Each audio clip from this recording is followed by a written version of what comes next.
ladies in the middle. Checks back against Carter and scores. That is atypical for the Amina Margot.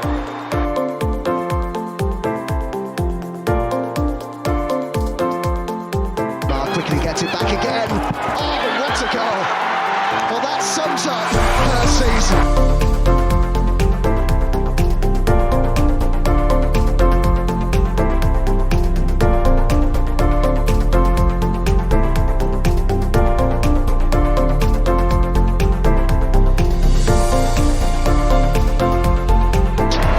The Gunners are WSL champions. The Arsenal European Tour is showing no sign of slowing down. We've won against Juventus, and that means we are into the quarterfinals of the Champions League. This is the Vic Akers Wonderland Podcast, and yes, I'm back in the hosting chair for a second episode in a row to talk over the small matter of Arsenal 1-0 Juventus. And to discuss that is, of course, my co-conspirators, the lovely Lottie and the magnificent Matt in the hat.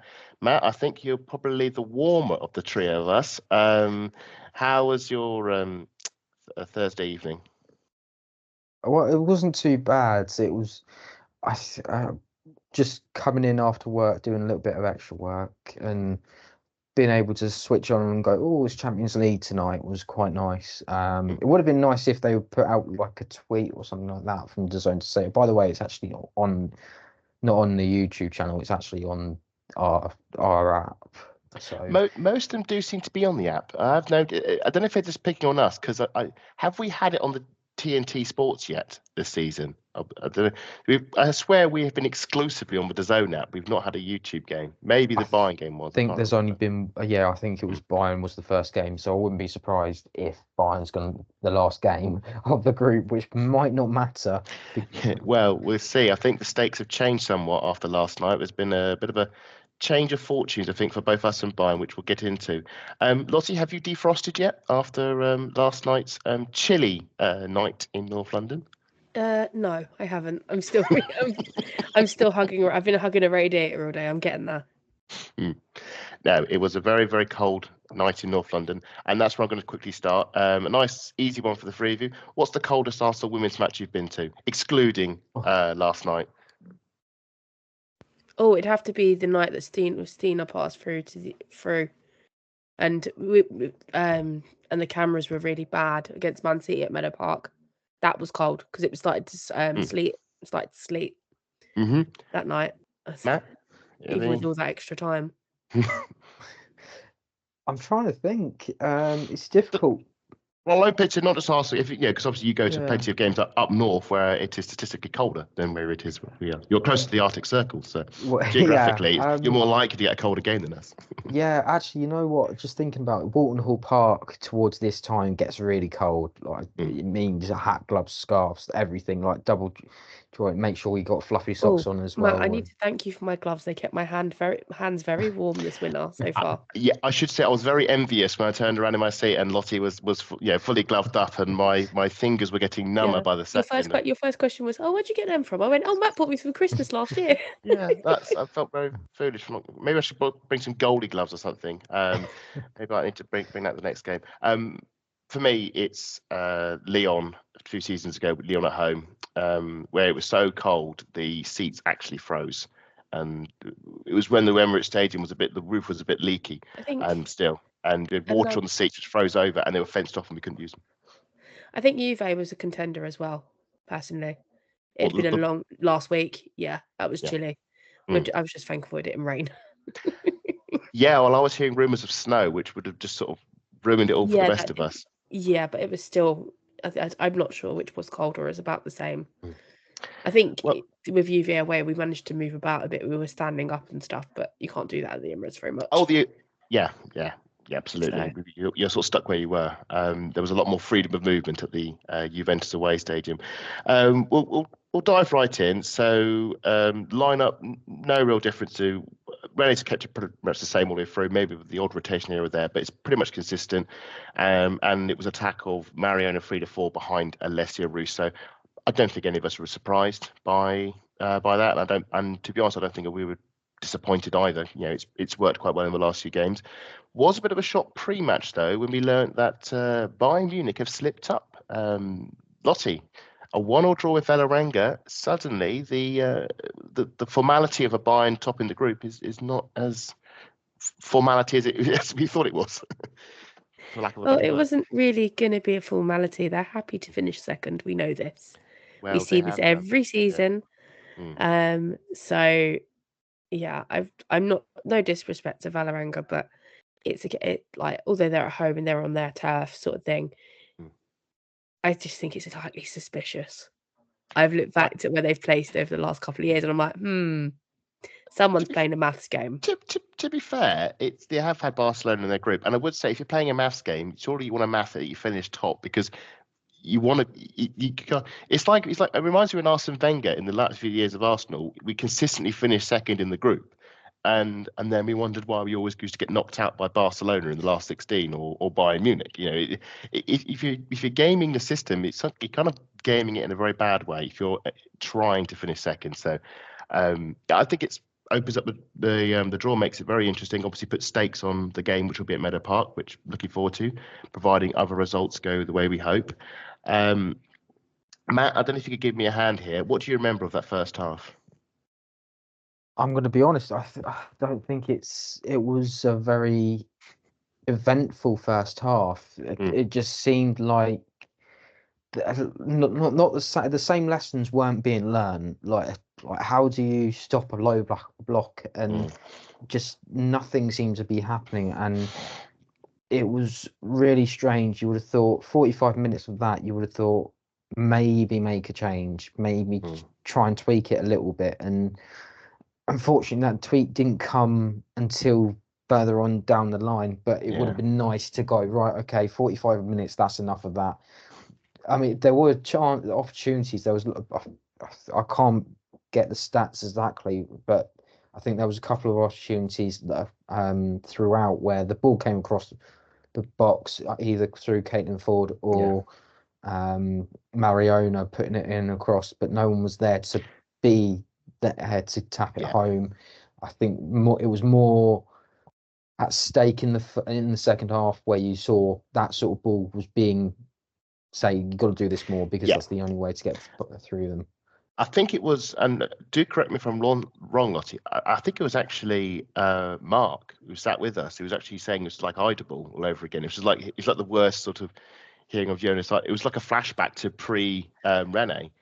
I don't know if you agree. I think you need to remember that he hasn't been to the Arsenal since Rene. Well, we were saying he was our bad luck charm. Yeah, I sort of said to him, if we don't win tonight, he's never coming again. So thankfully, Lina Hurtig. Did you feel that it was like that? It was like the sort of the frustration low block. I genuinely think he did. But you also look at Juve's defence. It was in that second half. It was shambles. They had every last person on that line from where we were sitting square on the sort of north end of the East Stand. So it wasn't. We got a case of low blocks, but it's also the defending was just a bit shambolic from them, but they managed to keep it out because they were lucky. Do you think there were more safety in numbers rather than anything sort of strategic with the way they were going? Oh yeah, definitely.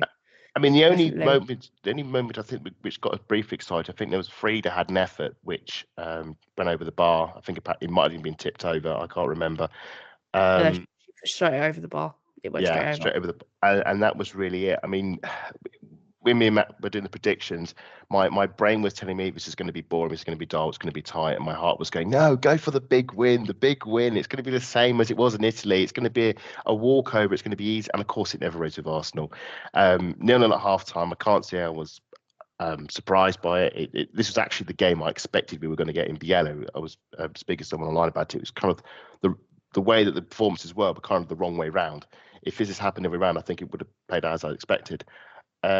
Second half, though, I think we did step it up a bit. I mean, the bar is low here. There's a great moment when McCabe had a back heel that sent Ford clear, probably the first open moment. I mean, Matt, I know why she's gone for the low cross. She's trying to tee up a Ford for a tap-in. Is that a mistake on the forwards, not anticipating the Ford run, or should Ford have gone for it? I don't have any quarrels with her doing that. I think I think it's a miscommunication, or maybe it's the fact that they were training throughout that throughout the week, and they'll expect. And Alessia's been Caitlin, has put the ball to Alessia, where Alessia's sort of gone round the defender instead of going through into that 6-yard box. But those balls are dangerous, and if no matter what, it can take is a lucky deflection and lucky a little bit of pinball in the box, and it does happen, and things like that is maybe where some of these games are going to end up going if it carries on with those sort of low blocks. But it's good to see that they're trying to do this and getting some answers, but maybe it's a case of maybe having the wrong players in that against these sorts of teams.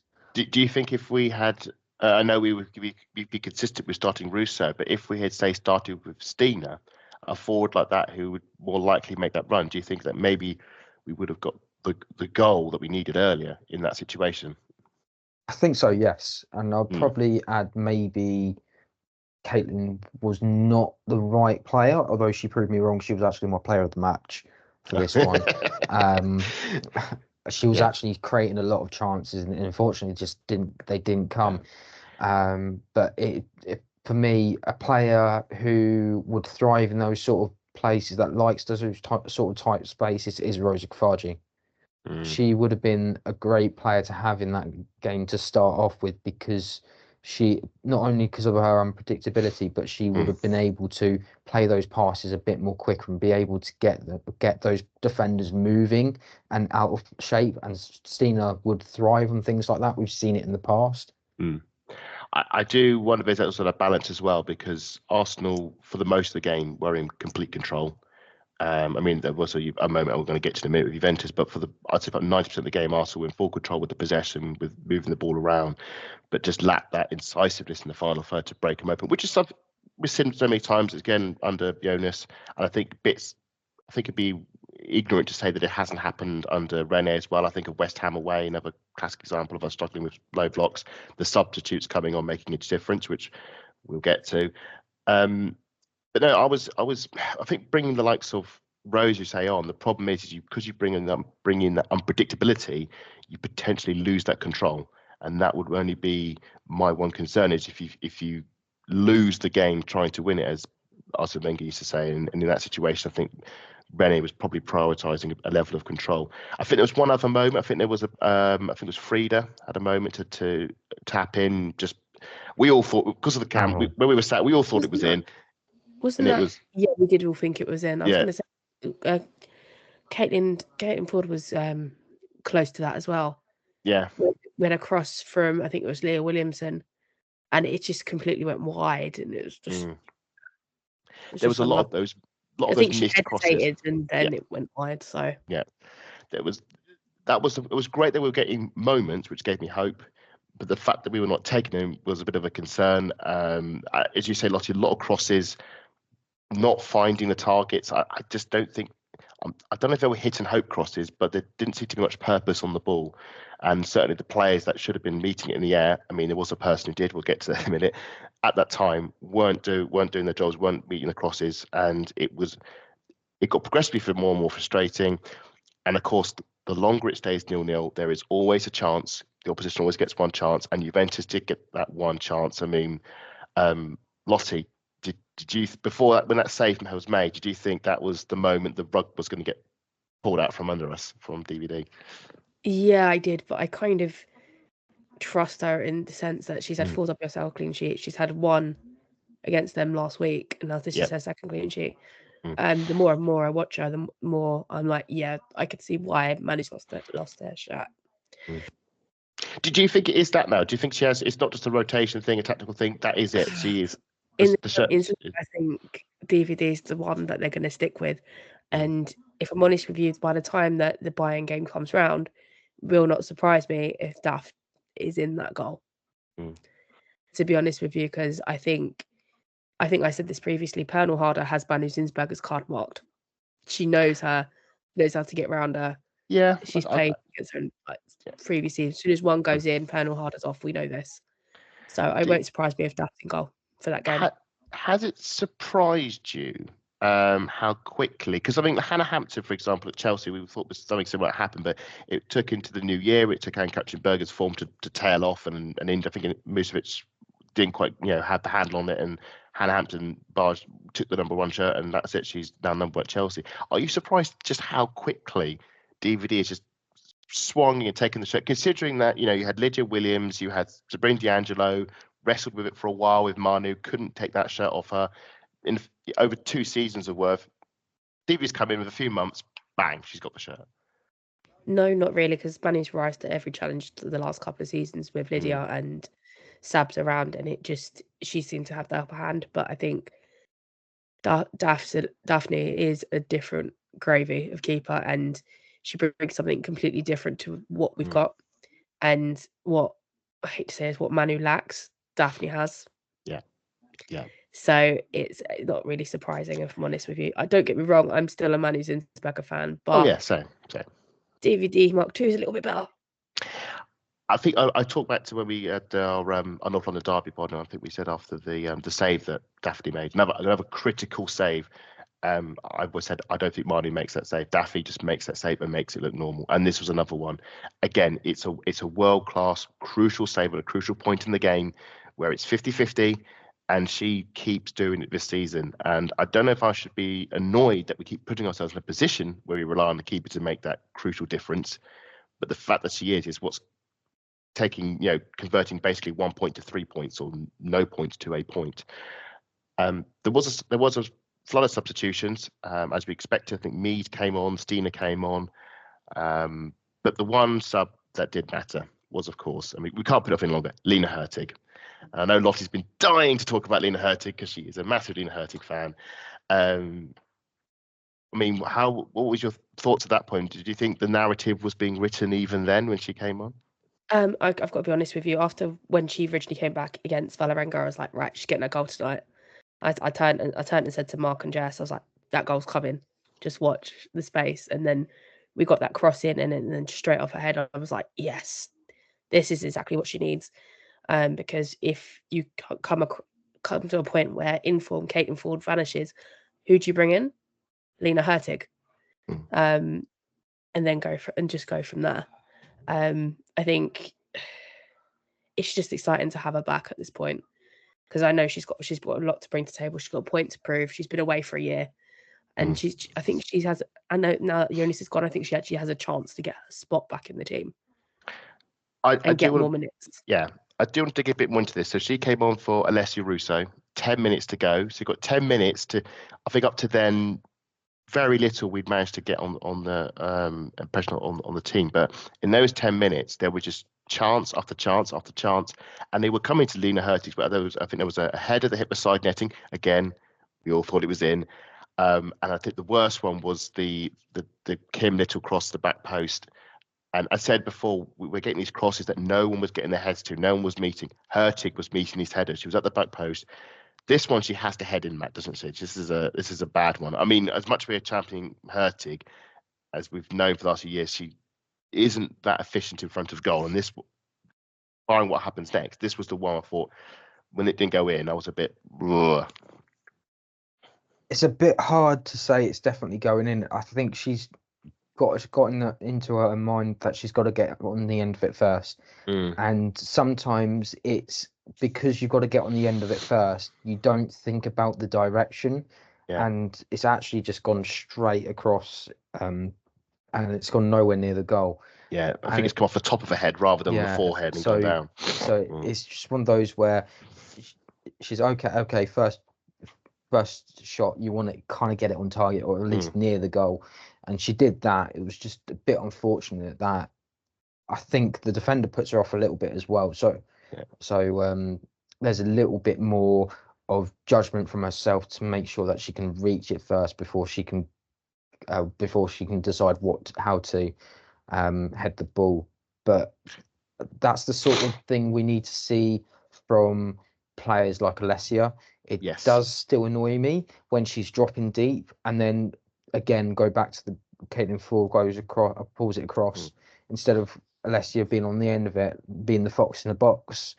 She's pulled across to try and pull the defender, and no one else is there.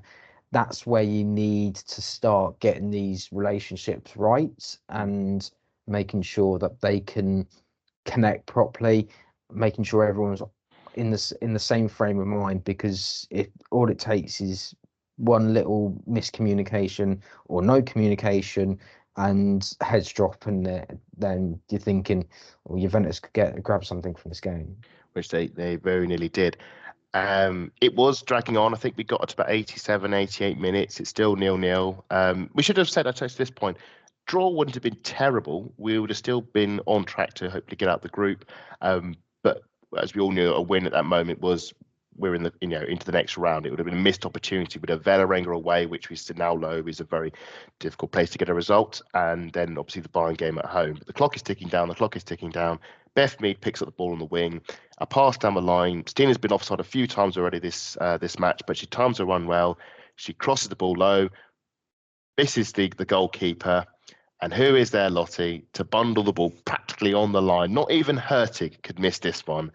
And she's the hero. No, absolutely. I mean, it's been a long time coming.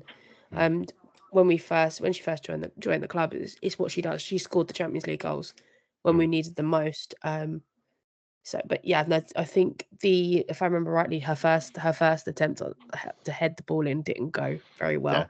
No, it was very close. No, but this on the ground. It was nice and easy. It was. Yeah. I mean, we should say it was.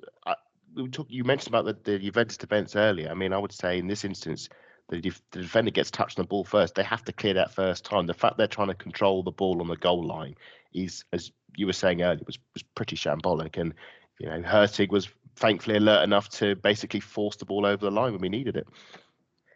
No, absolutely. I mean, it's exactly what we needed. I mean, I've got to be honest with you, boring 1-0 to the Arsenal last night. I think we can all agree on that.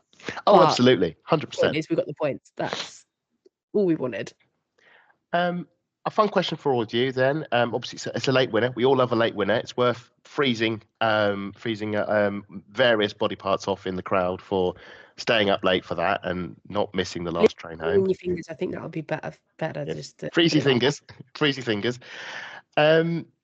What is your favourite last-minute Arsenal winning goal? Can be an equaliser, can be a winner, or could it just be inconsequential? It's a goal scored in the 90+ or 89th minute. What's your favourite Arsenal winning goal scored right at the end of the match? Straight away, and I watch what she's going to pick. So I will go with going to Man City. In the first season that I went, Tobin Heath goes and scores up the other end last minute, and it was great, but at the same time, you didn't have the Arsenal fans in the same area, so you had Arsenal fans and City fans together, and it was awkward. It wasn't segregated. No, okay. But that was sort of where we should have realistically won that game. Yeah. And for whatever reason, Kiara Keaton had a good game that night, and Arsenal refused to have shots until Tobin Heath came onto the pitch. I think this was Kiara Keating before we knew who Kiara Keating was. Yeah. I mean, we should say that this is when they had that goalkeeping crisis. They had another keeper in the home game. We won 5-0. They brought Keating in, and she's a very, very good keeper. Lottie, apparently everybody knows which goal you're going for. I actually want to know what you guys think, because I've got nothing what he's going to, what I'm going to pick. I think it's a certain Champions League goal. Oh, the Genviti? No. That's not last minute. No. Which one? The Wolfsburg one. Oh, Lotte Wibben-Moy. Oh. Close second. I was thinking about that one. I thought, no, that's too obvious. Do you know what? I'm going to go for the most recent one for me, and it's got to be the one at Molineux from this last season. Good cut. Yeah, I like thinking. I still can see what's their name from Chelsea, and two of them colliding and the ball's just gone past them. It's so brilliant. Cuthbert, I think, was there. Erin Cuthbert, and I think it was Kadisha Buchanan. Possibly, I think it was her. I could be wrong, but they just collided and the ball's just gone straight under them, and it's just it's glorious. A worthy shout. Glorious. I'm as always. I'm going to go more historical, and it's not a late winner. It's not a late equaliser. It's a goal that, in the concept of the game, was inconsequential. But it's Kelly Smith's last goal for Arsenal against Doncaster River Bells. He comes off the bench for the last few minutes. The game's won. They're already 4-0 up, And with the last touch of the ball for Arsenal and for football in general, she scores a screamer from 20 yards over the keeper for 5-0. And So there I is thought another one. a perfect comes mic drop to mind. ending. You're speaking historical. There's Yeah. one, I think you might remember the game, but we were playing a Greek team, Olympiakos or something like that. And one of Rachel Yankees' goals was just it was beautiful. That's It's right. in I think it was 2007, 2008. Okay, I'm not aware of that goal. So But if I think it was then, but it's further back. I can picture that, like the Arsenal kit in my head. Yeah. It's like, so I've probably got the season run on me, actually. Lucy will probably tell me off for that. No, but that's all. I'll try That's and all good remember what stuff. it is. But it's definitely a Champions League goal from Rachel Yeah. Yankee, because the celebration photo was her just standing there with her arms up, like, I've just scored that. Well, that's as someone who is at the moment delving deep into the past of the Arsenal women and research and recording it, I look forward to stumbling across that hopefully in the future. So it's one to look out for, and I'll hopefully by then I'll be able to give you a bit of a clarity of information around that goal. Let's talk about Hurtig then. So obviously back in the Arsenal after, I think we say, quite a turbulent and tough 2 years at the club, with injuries and obviously the personal issues from last season. What kind of impact, Matt, do you think that she can have this season for Arsenal?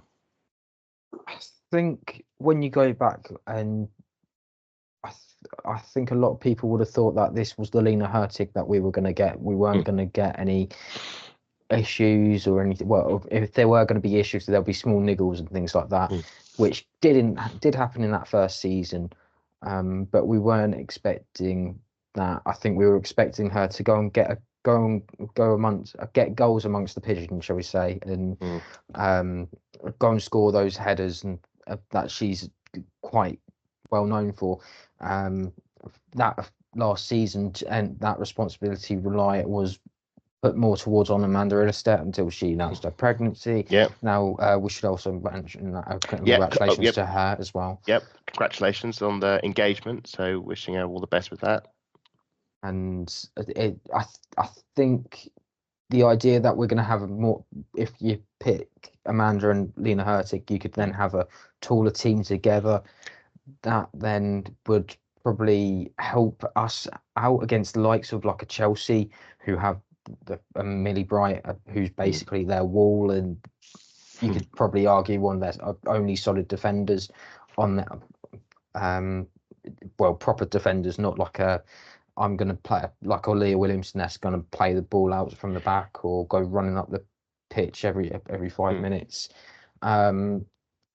Lina Hurtig is on her way at the moment, but I think she's still not there yet. You don't think she's a starter yet? Not yet. I think it'll be. I feel very much at the moment it's going to be very strategic, like Renee still has been doing with Daphne and Manu. Manu's only come in for the one game, but it was a strategical change. It wasn't if needs must. I mean, I'm looking at her substitute appearances. I'm thinking of the Brighton game as well, when she got the header, which was her goal.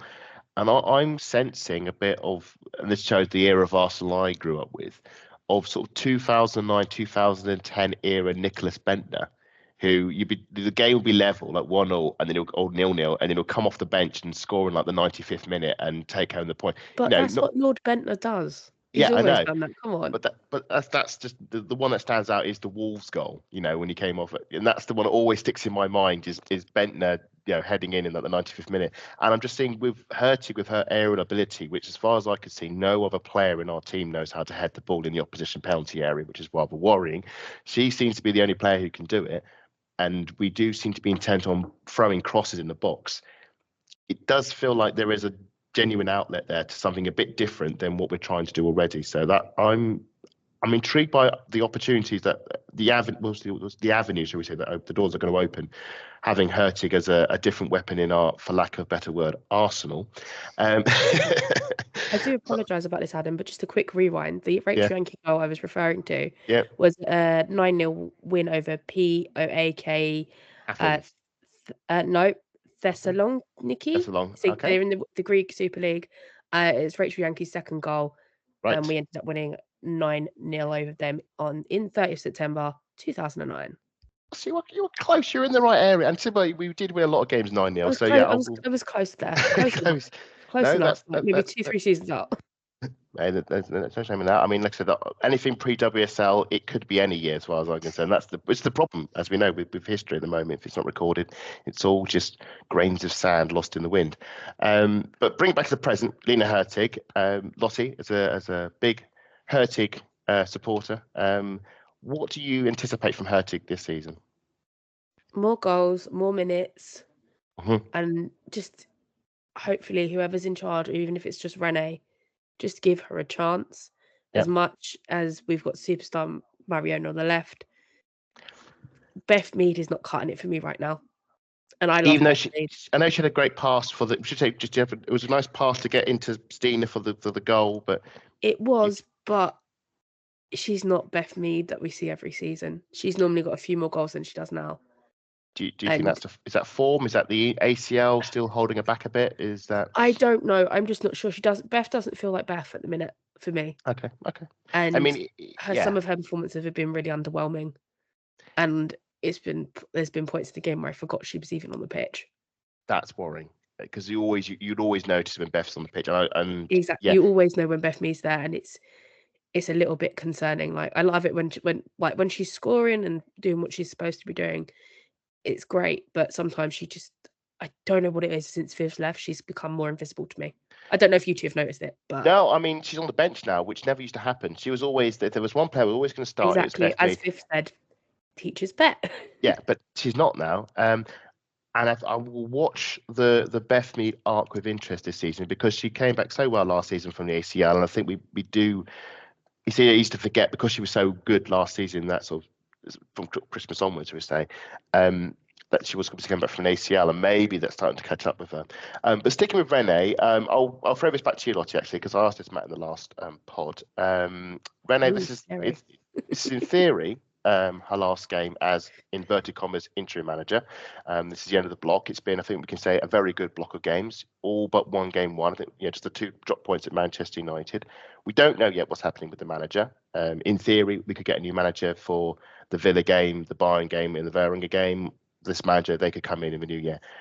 Would you, at this moment in your time, would you give Renee the job until the end of the season as an interim? Would you give it to her full time, or would you want the new manager to come in after the international break? I don't see why a contract wouldn't be put on the table at this point. You would go for you wouldn't even go like give it to the end of the season. You give them the contract now, the keys to the London Colney. Here you go. Whatever. I'm not really fussed, but if you look back how I played at the beginning of the season compared to now, the improvement and even in interviews with, I don't know if you guys caught the Emily Fox, I think Emily said like she has more freedom to do what she wants to do rather than being restricted. And you look across the pitch, Frida's got that now. Alessia Russo's got that. They're not just in this stiff, rigid sort of shape. They're all moving around. Katie's now going back up to the wings. And things like that. So it's I don't know why not at this point. Do we caveat that considering the level of opposition that we have? We haven't faced Man City or Chelsea in this run. If we're going to say the best team, and we'll say this with British team, was probably Man United on paper, and we didn't win that game. We only drew it. Is there a caveat in terms of opposition? Yeah, there is that, but I'm happy with Rennie till Christmas. Put it that way. I agree. You look over the games because there's no whispers, no nothing. If the new manager was coming, Woso would know, and I haven't seen anything. No, which makes you wonder if we are even looking at the moment, or if we're procrastinating until after Christmas. I know I mentioned. I'm sorry, Lottie, just quickly. I think this is down to the fact that we don't have a technical director anymore. They've gone, so I think I still say what I said last time. I think the manager will come in the summer. I think Renee's going to be here till the end of the season, and then they might have a talk with Renee to decide what's going to happen. Do they want her to carry on? She might even say that she doesn't want to stay. But with the fact that she has a lot of affinity for the club, puts her in the right. I would probably say it puts her in one of the top 3 for the candidates' jobs, and it's between Renee and Mariona Cabral, who's my preferred target. They both have professional women's experience, and that's what tops anything than say a Nick Cushing or a Seb Hines, for example. is that they've been there, they've done that, they've got the T-shirt, whereas someone like Sepp Hines, he's been there, done that, got it in the T-shirt in the men's section. He's never done it with the women. The only thing he's done with the women is gone and won things with Orlando Pride. But if Sepp Hines does decide he wants to bring Rafa back, I think we'd all be happy with that. I think we would be. I'm always reminded though, because people have been saying about like, oh, does she want the job? Because whenever the subjects come up in interviews, she's always sort of very backed off it. So now I'm focusing on the now. But my always feeling is sometimes there's a great line in, and bring it up because we're all Harry Potter fans here. There's a great line in Harry Potter when they talk about people having power and being in a position of power, and they said sometimes the best person to be in a position of power is someone who does not want it, who has the mantle put upon them rather than something that they desire. That actually reminds me of the last Fantastic Beasts. Oh, I know this you haven't seen it. I haven't seen it. Oh, there's no point in me mentioning it now. Well, let's. Yeah, I'm not trying to go into film a bit, but just very quickly, what's your analogy? Go for it, Lottie, because I'm sure the people listening. No, because if you don't get this context, there's no point. Let's move on. It's fine. All right, we'll move it's on Netflix for you to look at, Adam. Yeah, you can watch all 3 on there, Adam. I'll give it some thought. I would give it to Renee probably to the end of the season. I don't know whether I would give it to her full time, and what I'm really intrigued about is when she plays Bayern Munich at Meadow Park. That's the game I've got my eye on, because that's probably going to be the toughest game that she's had since she's taken over as interim. If she can get a really positive result in that game and prove her credentials, because it's well and good having a manager that's making us play nice and the players are happy and they're free, but we also need to make sure we've got a manager who can win the big games, something that, say, Joe Montemurro couldn't do, and something Jonas Eideveld until this season could do, despite what you may think about his flaws. The thing is, if we look ahead at our fixtures, the real test comes the end of January, beginning of February. Yes, we're away to Chelsea. We're away to Man City. Then we've got Spurs at home. We haven't got, I wouldn't say West Ham's a challenge, but West Ham at home. Yeah, and then it kind of just simmers down a bit. And I don't think Liverpool is something to look past either in December. No, not at all. I mean, I know we have a good record there, but records are meant to be broken, and I think they could give us a good game. Just to make things worse, Liverpool haven't won at home all season. Oh, thanks, Matt. This is going to be like West Ham away. Thanks. It's Thank all right. you for that. We've got like 3 weeks. There's no panic, but thanks, Matt. Thanks, Matt.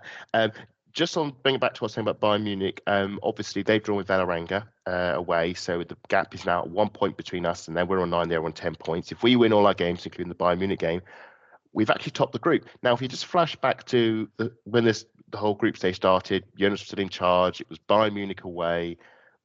We lost 5-2. It was terrible that the team collapsed in the last 15 minutes.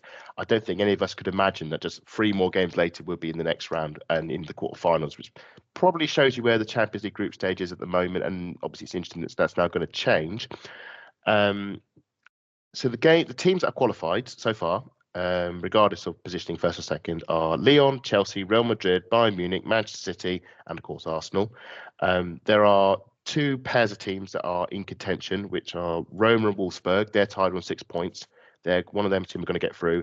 And the other 2 are Barcelona and Hammarby, although Barcelona are winning that contest 9 points to 3. I think we can see where Barcelona are probably going to get out of that group. I'd be stunned if they didn't. With that in mind, who would you like in the draw for the quarterfinals? Matt. I was going to say, well, if we come second, as if things stand, the only team that we could face is Lyon. So no, we can face English teams. We can face English teams. No, it's not. The rules have still changed. Still haven't changed. Really? So I was going to say we can only play Lyon. You should, okay. This is the thing where it gets confusing. I've heard rumours that it's open. It's an open thing. Just you can't play someone from the same group. This is why it's all confusing. Well, let's just take it as an open court, and forgetting about first, second places, just if any team you would like to face in the quarterfinals, just open, regardless of any restrictions, who would you want? I would want either Roma or Real Madrid. I think Roma would be brilliant. Yeah, do you know what? I'll take Real Madrid. Guess who plays there? Caroline Weir. No, Linda Caicedo. Well, her as well. Yes, there is Linda. Obviously, you're a big fan. That's a fair shout. I mean, I don't see Hammarby getting through. I would want to avoid Barcelona like the plague, although they always say you've got to beat absolutely. the best. That's one team I don't want to see too soon. Thank you very much. We can avoid them this season again. That will make me a very happy bunny. I'll be quite happy if Nothing to do Barcelona with Bunny played. Shaw, though. Yeah, I'm quite happy if Barcelona played Chelsea, quite frankly. That'd be quite nice. Roma, Wolfsburg. I mean, Wolfsburg aren't doing great. If Roma sneak through, that'll be another trip to Italy. We all love Yes. Italy, and we love their transportation system. Very, very efficient. No, you love their transportation system. Let's get that correct. Yeah. You know what? I wouldn't mind Lyon, because I didn't do Lyon away, and that was such a memorable trip away. That sounds like a nice, easy Eurostar trip as well. Actually. Yeah. That would be good.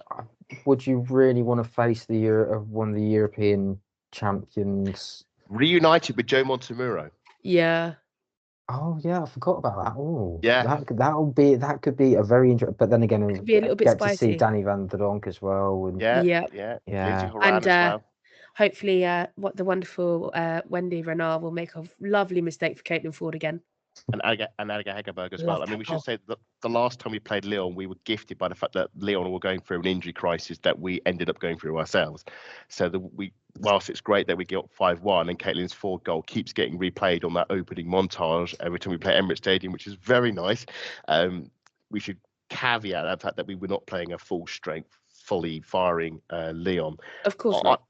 It's a game that we will treasure forever. Let's be honest. Absolutely. Yeah, absolutely. We could take the wins when we can get them. I'm excited. I mean, we know if we want to top the group and give us the best chance, we've got to go to Valerenga away and win, and then obviously Meadow Park, what will be. And good luck to anybody trying to get tickets for that game. But it's nice to have something. There's no jeopardy now. We're not hanging on thinking we've got to win X game, we've got to win Y game. It's done. We can just enjoy the last two games. If we finish second, we get a big team. We've got to face a big team anyway. And that will make it a fun contest, whether it be Barcelona or Lyon or whoever. But yeah, it's going to be a fun European sign up for the group stage, and then on to next year. I think if we end up with Barcelona, we've got the perk of Mariona. I think. I don't know. Inside knowledge. Yeah. Yeah. Or they could easily just put her in a pocket and leave her there. To be fair, so I mean, you'd say if we beat Barcelona, I mean, if I don't think we would, but if you beat Barcelona, suddenly let me dream.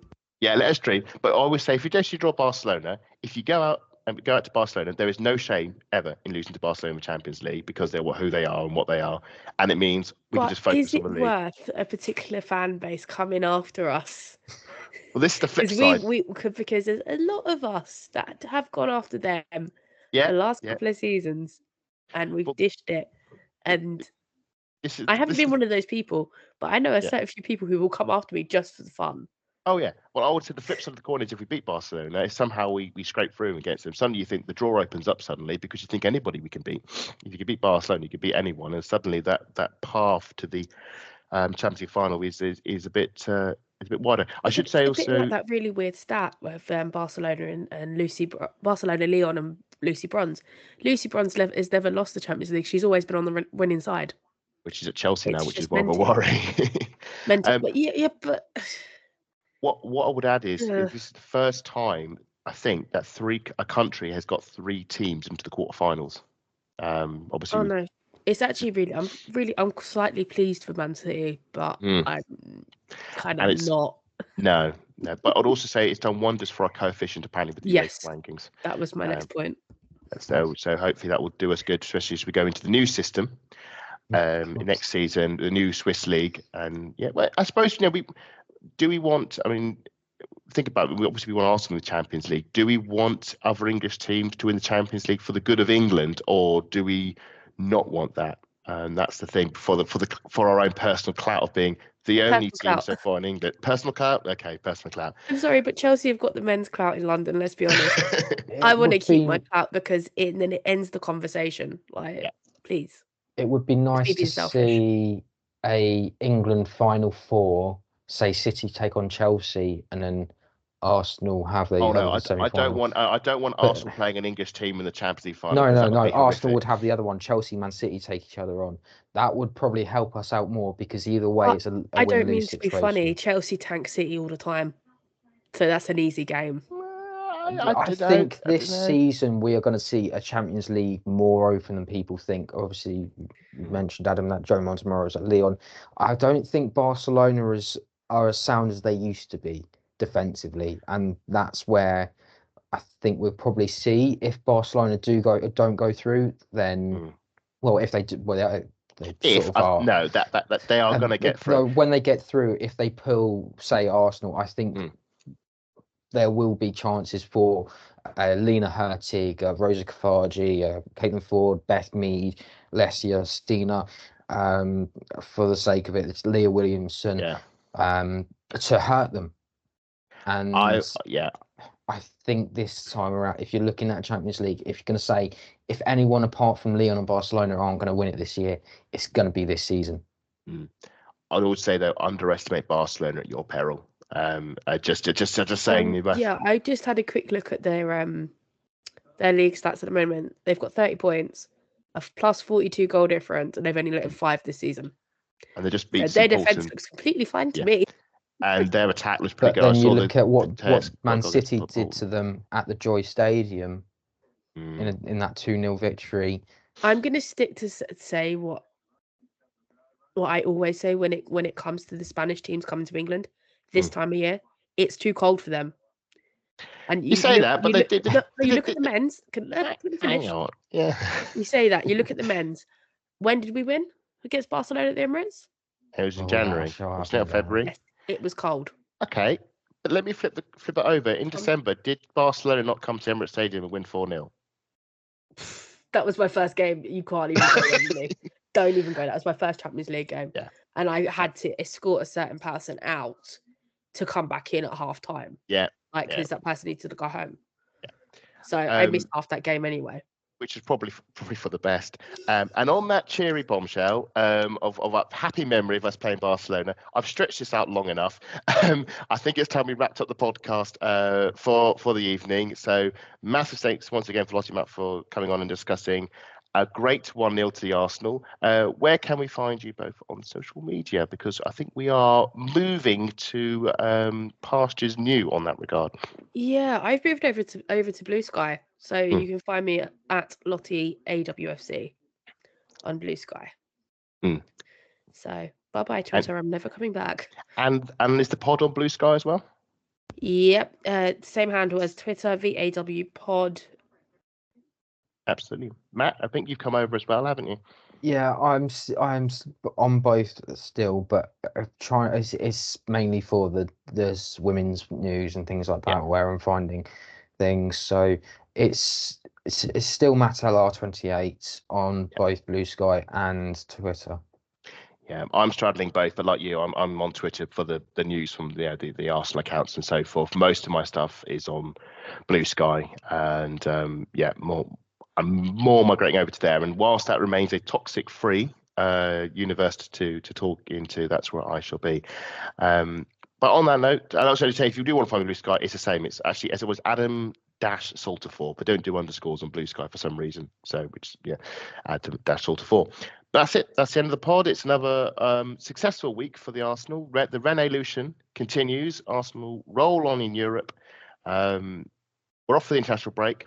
But we'll be back. I think we might have a pod during the international break to summarise some of the games. We'll see if that happens. If not, we'll catch up when we have, I believe it's Villa at Emirates Stadium. So yes, on the 8th of December. On the 8th of December, which will be closing on Christmas. The Christmas break is approaching. Can't wait. But until then, come on, you Gunners.